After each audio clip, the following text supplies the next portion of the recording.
Let me show you what some of the best technicians have in common. Let me just fix this.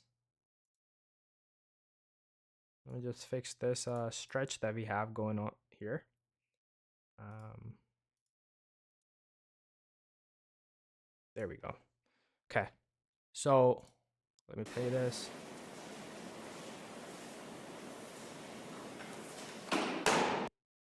Look at how it's almost like the wrist on the surface is disconnected from the wrist. It's a lot more facing forward, and you can just tell the difference when an athlete is trying to externally rotate their shoulders, their elbows, their wrists as much as possible.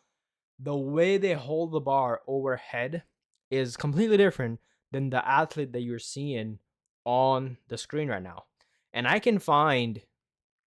show you a couple more examples of this thing that I'm talking, which is not really focusing on externally rotating your the upper body joints as much as possible with shoulders, elbows, wrists, but really focusing on internally rotating those joints. And for some reason it automatically finds the balance, and it finds the middle ground, and so you're not overly externally rotated, neither you are overly internally rotated, but there's this tension that trickles down, not just on your upper, not just this, it's not just that your upper body is super locked and is working in harmony and in sync, but it actually connects you to your lower, to the glutes, and ultimately to the feet, to the ground.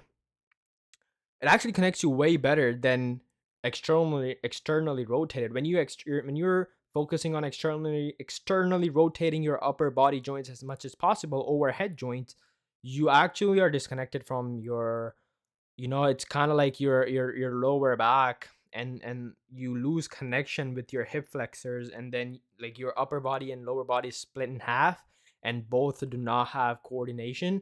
And so you see things like lower back tuck, like your lower back extending.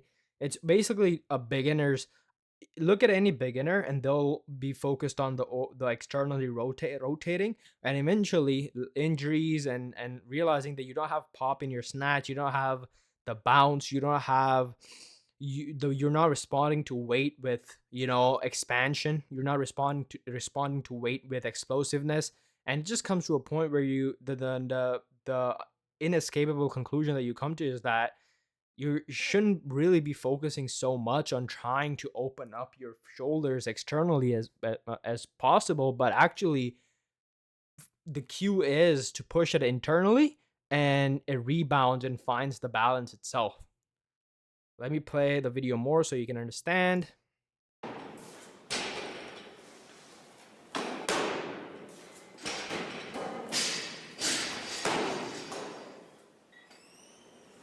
And even the way the athlete pops out from the bottom and stands up, you can just tell that it's more natural to the body than it's not. Wrist much more, wrist. Oh, this is good.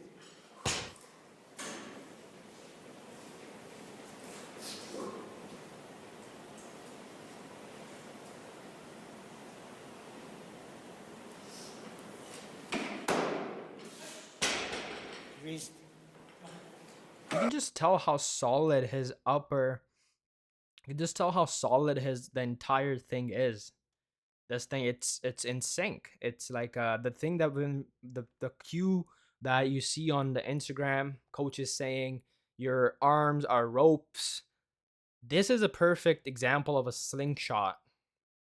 It's connected. It's the weight is mostly being lifted by more central muscles rather than you straining your wrist, straining your, it's like with this technique your forearms are less likely to give out fat, in comparison to being externally rotated, because externally rotated, it's all like it's the opposite. It's the opposite. You're not centrally focused. You're actually you're starting from all the pressure. You're lifting. It's more of the way I would describe it is it's more of a bodybuilding style of lifting, in the sense that you're causing hypertrophy on the wrist, on the arms, on the shoulders, way more than the posterior chain, which is the traps, all the big muscles, the glutes, the etc. etc. So it's more, focusing on the less, what do you call it, the smaller muscles, than to focus on the central big, like the muscles that actually move the needle and make you athletic.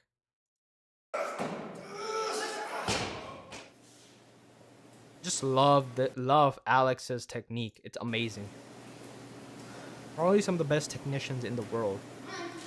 Even Korean guys, the Korean weightlifters, I believe Alex tops them, even though Alex, I know, has learned a lot from them, has went to Korea to learn the technique and stuff, which is where he really, you know, has mastered his technique. But I think there's something which Alex has, which I see the pro Olympic weightlifters don't have in terms of technique. Their numbers might be better, but that's a conversation for a different video.